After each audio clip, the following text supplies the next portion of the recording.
Refraction by a lens, refraction by a lens most important, भयंकर important, मतलब 100% fix है आपके एग्जाम में देखने को ये डेरिवेशन मिलने वाला है। इस पे क्वेश्चन और इस पे ये डेरिवेशन, ठीक है ना, न्यूमेरिकल प्रॉब्लम और derivation most important in your examination. तो रिफ्रैक्शन बाय लेंस, तो हमें अभी स्फेरिकल में हमने रिफ्रैक्शन देखा था, किसमें देखा था? स्फेरिकल स्लैब पे रिफ्रैक्शन देखा था, स्फेरिकल स्लैब पे, गोली पृष्ठ पे अपवर्तन देखा था, लेकिन लेंस पे अपवर्तन नहीं देखा था। अब हम लेंस का अपवर्तन देखेंगे, लेकिन इसका कुछ कॉन्सेप्ट अलग है। तो इसका कॉन्सेप्ट क्या है? देखो, अकॉर्डिंग टू डायग्राम, यहाँ पे एक डायग्राम में बनाऊंगा। तो डायग्राम में क्या है कि हमने सबसे पहले एक लेंस क्रिएट किया। अब आपको पता है कि ये कौन सा लेंस है? कॉन्वेक्स लेंस है। कौन सा? Convex lens. तो ये हमारा हो गया कॉन्वेक्स लेंस, जिसे उत्तल लेंस कहते हैं। क्या कहते हैं? उत्तल लेंस, ठीक है ना। अब ये हमारा उत्तल लेंस है, तो उत्तल लेंस में किस तरह से रिफ्रैक्शन होता है उसको मैं समझेंगे। तो देखो, हमने सबसे पहले एक ऑब्जेक्ट लिया। क्या लिया? ऑब्जेक्ट वो लिया। रे ऑफ लाइट में, प्रकाश वाले चैप्टर में ऑब्जेक्ट उसे कहते हैं जिससे रेज निकले, या source of light. Source of light, जिससे प्रकाश निकल रहा हो, वही हमारा क्या होता है? ऑब्जेक्ट होता है। तो हमने कहा हमारा सोर्स ऑफ लाइट ओ है, बोले तो हमारा ऑब्जेक्ट ओ है, तो इससे रेज गया, और रेज जाने के बाद में रेयर मीडियम से डेंसर मीडियम में जाएगा, तो नॉर्मल की तरफ क्या हो जाएगा? बेंड हो जाएगा, झुक जाएगा। तो नॉर्मल की तरफ झुक गया, और झुकते समय सुनो, यहाँ से तो 2 रेज जाने चाहिए। कितने रेज जाने चाहिए? 2 रेज, क्योंकि हमें इमेज फॉर्म करना है। तो एक रेज मैंने यहाँ पे गुजार दिया, एक रेज प्रिंसिपल एक्सिस पे ही गुजार दिया। एक रेज हमने बिल्कुल स्ट्रेट प्रिंसिपल एक्सिस से क्या कर दिया? अलाइन कर दिया। तो ये देखो, आगे जाते जाते, और ये वाला जो ये झुका है, तो यहाँ पे कट करेगा। जब यहाँ पे कट किया तो वो क्या बनाएगा? इमेज। क्या बनाएगा? इमेज। तो ये हो गया इमेज। तो मैंने कहा वस्तु की दूरी u है और इमेज की दूरी v1 मान लिया। क्या मान लिया? v1। लाइक दैट इमेज का डिस्टेंस क्या है? v1। क्लियर है? सम टाइम आफ्टर लेटर, यहाँ पे एक कॉन्सेप्ट काम करता है कि जो ये इमेज बना है, ये कुछ समय बाद में बिहेव लाइक ऑब्जेक्ट। ये इमेज किस तरह से बिहेव करेगा? बिहेव लाइक ऑब्जेक्ट का काम करेगा। मतलब ये ऑब्जेक्ट हो जाएगा, तो ये भी अपना इमेज छोड़ेगा कहीं। अगर ये ऑब्जेक्ट हो जाएगा तो इसमें से भी रेज निकलेंगे, और ये भी अपना इमेज फॉर्म करेगा। तो यहाँ पे ये इमेज का, ये पहले वस्तु का जो इमेज बना है वो यहाँ आई पे बना है, और जिसका डिस्टेंस हमने v1 माना है।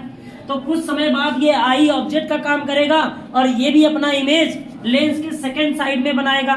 तो इसने अपना इमेज लेंस के सेकेंड साइड में ओ डैश पे बनाया। कहाँ बनाया? ओ डैश पे।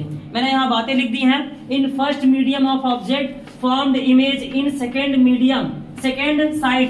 देख रहे हो ना? तो सेकेंड साइड किस पे बनाया है? आई पे बनाया। कहाँ बनाया है? आई पे। मैंने कहा इन first medium of object, first medium का ऑब्जेक्ट सेकेंड मीडियम में क्या बनाया है? सेकेंड मीडियम में क्या बनाया है? इमेज बनाया है। And then after time, and then the second medium behave like object and formed image in first medium. मतलब फर्स्ट मीडियम का जो क्या है? फर्स्ट मीडियम का क्या है हमारा? फर्स्ट मीडियम का इमेज जो है, फर्स्ट मीडियम का जो इमेज है वो सेकेंड मीडियम के लिए क्या काम करेगा? ऑब्जेक्ट का काम करेगा। और ये ऑब्जेक्ट का काम करेगा, और फर्स्ट मीडियम में क्या बनाएगा? और फर्स्ट मीडियम में क्या फॉर्म करेगा? फर्स्ट मीडियम में क्या फॉर्म करेगा? इमेज फॉर्म करेगा, जो कहाँ बन रहा है? ओ डैश पे। तो ये बिल्कुल आप हिंदी में से स्मूथली या इंग्लिश में आप लिख सकते हैं कि पहले का इमेज जो आई पे बना है, ये कुछ समय बाद बिहेव लाइक क्या काम करेगा? ऑब्जेक्ट का, और ये अपना इमेज ओ डैश पे बना देगा। और ये लेंस का रिफ्रैक्शन का कॉन्सेप्ट भी है। तो इस कॉन्सेप्ट को आप हमेशा दिमाग में रखना। इससे क्वेश्चंस भी लगाए जाएंगे कि पहले के द्वारा जो बना है इमेज, वो दूसरे वाले इमेज के लिए क्या काम करेगा? ऑब्जेक्ट का काम करेगा। क्लियर है? सारी बातें यहाँ मेंशन है। तो हम कहेंगे इन फर्स्ट मीडियम। तो फर्स्ट मीडियम में ऑब्जेक्ट डिस्टेंस कितना है? u। देख लो, फर्स्ट मीडियम में object distance u। Image distance कितना है? v है। इमेज डिस्टेंस v है, v1। इमेज डिस्टेंस क्या है पहले का? v1। ठीक है। तो हमने एक फार्मूला देखा था स्फेरिकल सरफेस का। क्या हमने ये फार्मूला देखा था? हमने फार्मूला देखा था ना, ये formula n2 upon v minus n1 upon u equal to n2 minus n1 upon r। ये था स्फेरिकल सरफेस का रिफ्रैक्शन का फार्मूला। और इसी फार्मूले का हम यूज कर रहे होंगे। तो हम ना v की जगह क्या रख रहे होंगे? v1, क्योंकि इमेज डिस्टेंस यहाँ पे v1। u की जगह u ही रहेगा, क्योंकि उसका ऑब्जेक्ट डिस्टेंस u है।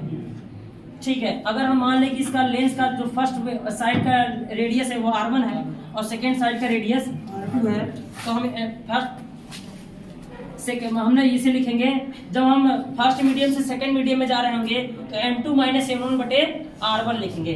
फर्स्ट मीडियम से सेकंड मीडियम में जा रहे होंगे तो n2 माइनस n1 लिखेंगे, और जब सेकंड मीडियम से फर्स्ट मीडियम में आ रहे होंगे तो n1 माइनस n2 लिखेंगे। इस बात को ध्यान में रखना, क्लियर है? तो हम फर्स्ट मीडियम से सेकंड में जा रहे हैं, इसलिए n2 माइनस n1 लिखेंगे, तो n2 minus n1 upon r1। ठीक है, क्लियर है? ठीक है, अब सेकंड मीडियम में देखेंगे।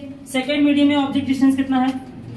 सेकंड मीडियम का ऑब्जेक्ट डिस्टेंस कितना है बताओ? v1। ये ऑब्जेक्ट हो गया, और ये अपना इमेज कहाँ छोड़ा है? v पे, तो ऑब्जेक्ट डिस्टेंस क्या हो गया? v।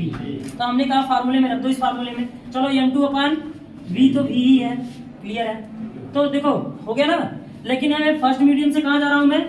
First medium second medium में, तो यहाँ पे मैं लिखूंगा n1 upon v minus second medium में गया। सेकंड मीडियम में जो ऑब्जेक्ट जो इमेज डिस्टेंस है वो कितना है बताओ?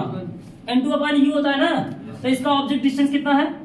v है, और ये किस मीडियम में है? सेकंड मीडियम में। तो मैंने क्या लिखा? n2 upon v1। और मैंने कहा मैं सेकंड मीडियम से फर्स्ट मीडियम में जा रहा हूँ, तो यहाँ क्या लिखूंगा? n1 माइनस n2 बटे r2, क्योंकि इधर का रेडियस क्या है? r2। हमारे पास इक्वेशन 1 है और इक्वेशन 2 है, हम इन दोनों इक्वेशन को सॉल्व करेंगे और you will get answer, clear है? तो हम इसका आंसर निकाल रहे होंगे। तो यहाँ पे देखेंगे, अब देखो इसको हमने इरेज कर रहे हैं, बाकी आपके पास है ये, ठीक है? तो देखो मैं इस फार्मूले में इस इक्वेशंस को सॉल्व करता हूँ। मैं इस इक्वेशन को क्या करूंगा? सॉल्व करूंगा। तो मैं इस इक्वेशन को सॉल्व कर रहा हूँ, मैं ऊपर से थोड़ा सा इरेज कर देता हूँ।